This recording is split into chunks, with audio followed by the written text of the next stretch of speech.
সন্ধ্যাবেলা থেকেই আজকের ভিডিওটা স্টার্ট করেছি। তো দেখতে পারবে এখানে অনেকগুলো পিঠে পুলির আয়োজন নিয়ে চলে এসেছি তোমাদের সবার সাথে। তো রাধে রাধে প্রিয় বন্ধুরা, সবাই কেমন আছো?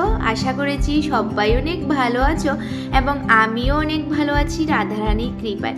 তো আজকে সন্ধ্যাবেলা অনেকগুলো পিঠে পুলি বানাচ্ছি, আর সেগুলো কিসের কারণ তোমাদের সবার সাথে অবশ্যই বলবো। তো পুরো ভিডিওটা দেখবে। তো প্রথমে আমি অনেকগুলো মালপোয়া বানিয়েছিলাম, তারপর এই যে নারকেলের নাড়ু দিয়ে সেগুলো বানিয়েছি, আর এই যে শুকনো পাটিবোলা সেগুলো বানিয়েছি, আর সুজি দিয়ে নারিকেলের আরও একটি পাটিবোলা বানিয়েছি।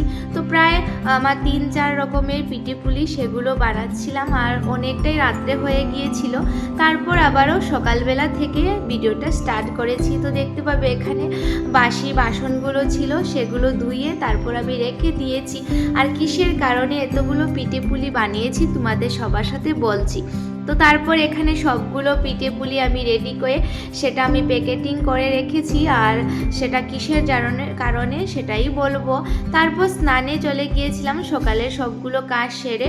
তো স্নান টান করে আবারও এসেছি, এসে তোমাদের সবার সাথে ভিডিওটা আবারও স্টার্ট করলাম। তো দেখতে পাবে এখানে চলে এসেছি, আর কাপড়গুলো এখন রোদে দেওয়ার জন্য যাচ্ছি।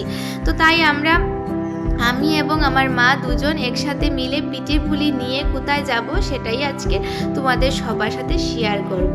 তো পুরো ভিডিওটা অবশ্যই দেখবে। তারপর কি স্নান টান করে কাপড় রোদে দিয়ে চলে এসেছি ঘরে, আর এখানে এসে একটি টি শার্ট পরেছি, আর এটা পরেই আমি যাব।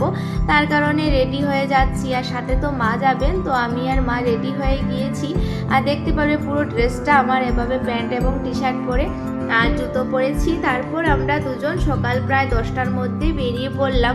আর কোথায় যাচ্ছি তারাও বলছি। তো সকাল সকাল ঘরের সবগুলো কাজ সেরে রেডি হয়ে মা আগেই বেরিয়েছেন। তো আমি গেটটা বন্ধ করে ওনার সাথে মিলে যাব। আর আমরা যাচ্ছি হাইলাকান্দি আমার বড় দিদির ঘরে, ওনার তো ছোট্ট মোনা হয়েছিল। তো তোমাদের সবার সাথে ভিডিওটা শেয়ার করেছিলাম, আমাদের ঘরে লক্ষ্মী এসেছিল।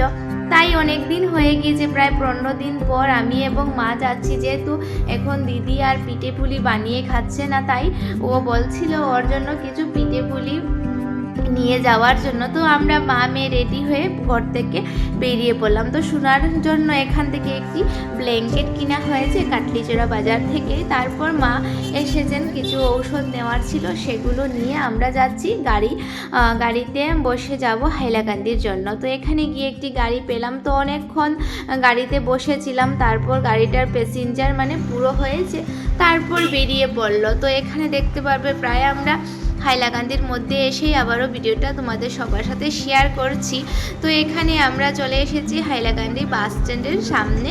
তো সেখানে পেট্রোল পাম্প ছিল, তো সেখানে গাড়িটা থামিয়েছে। তো মা ওখানে জল খাচ্ছেন এবং আমরা সেখানে নামিয়ে তারপর এখান থেকে টুকটুক করে যাব দিদির ঘরে। আর দিদির ঘরে যাওয়ার আগে যেহেতু অনেক দিন পর যাচ্ছি, প্রায় মনে হওয়ার 15 দিন পর আমরা যাচ্ছি। তো মনার জন্য তো কাপড় নিয়েছি কাটলিচড়া থেকেই, আর এখান থেকে মিষ্টি এবং দিদির জন্য কিছু ফল নেব, যেহেতু এখনকার ফল খাওয়াটা খুবই ভালো। তারপর কি মিষ্টি কেনা হয়ে গিয়েছিল, তো আমার হাতে রয়েছে, আর মা এখান থেকে ফল নিচ্ছেন। তো আমরা টুকটুক করে আবারও ওদের ঘরের সামনে চলে এসেছি। তো হাইলাকান্দি থেকেই টুকটুকে তাড়াহুড়ো করে আসা যায়, যেহেতু 10 টাকা গাড়ি ভাড়া। তারপর কি তো এখানে চলে এসেছি আমরা দুজন একসাথে মিষ্টি ভাইয়ের ঘরে। তো ওদের ঘরে আমরা কিছু খাওয়া দাওয়া করবো না, যেহেতু ওরা 1 মাস পর ব্রত হবে। তার কারণে আমরা গিয়েছিলাম শুধু মোনাকে এবং দিদিকে দেখার জন্য। তারপর কি যে আমার মিষ্টি ভাই তো বেরিয়েছিল আমাদেরকে দেখে, আর সোনা এখানে ভাত খাওয়া দাওয়া করছে। তারপর কি মিষ্টি ভাইকে যা কিছু নেওয়া হয়েছিল সেগুলো দিয়ে আরও তো ভীষণ খুশি। এই যে থালিতে আমি পিঠে পুলি এবং সিঙ্গারা নিয়েছিলেন মা, সাথে মিষ্টিও ছিল। তো সেগুলো দিয়েছি, ও বসে বসে খাচ্ছে। আর ওই যে আমাদের ছোট্ট সোনা পাখি বিছনার মধ্যে শুয়ে রয়েছে। তো ওকে আর কোলে নেওয়া হয়নি, যেহেতু অনেকটাই ছোট্ট, তাই আমরা অনেক দূর থেকে গিয়েছি গাড়ি করে। তো হঠাৎ করে মোনাকে কোলে নেব, তার কারণে আর নিয়ে নিই। তারপর কি আমাদের বড় সোনা ও বলছিল কি মেলাতে যাবে। তো যেহেতু হাইলাকান্দি মেলা চলছিল তো ও অনেক বায়না করেছে, মাসি চলো মেলাতে যাব। আর মেলাতে গিয়ে আমার সাথে এমন একটি ঘটনা হয়েছে কি বলবো।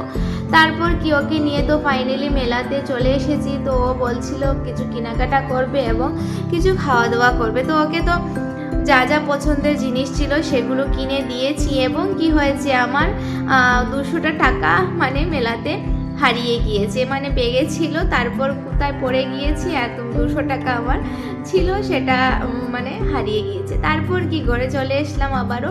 তো ওকে ফুচকা দিয়েছিলাম, মোমো, তারপর অন্যান্য কিছু, সেগুলো খাইয়ে আবারও আমরা চলে এসেছি ঘরে আসার জন্য। তো আজকের পুরো ভিডিওটা তোমাদের সবার সাথে শেয়ার করলাম। তো কেমন হয়েছে অবশ্যই কমেন্ট করে জানাবে। সবাই ভালো থাকো, সুস্থ থাকো, আবারও নতুন কিছু নিয়ে দেখা হবে।